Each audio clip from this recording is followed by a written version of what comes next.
In a cradle of moss high in the rainforest, a magnificent bird of paradise tends its treasure. 3 speckled eggs, fragile and perfect, rest within the woven nest. In the dripping canopy of New Guinea, the Wilson's bird of paradise keeps watch over his growing brood.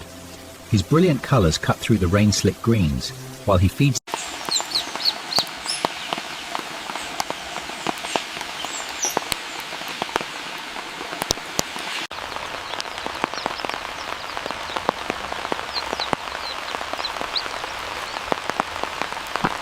In the heart of the countryside, rain turns the fields to mirrors.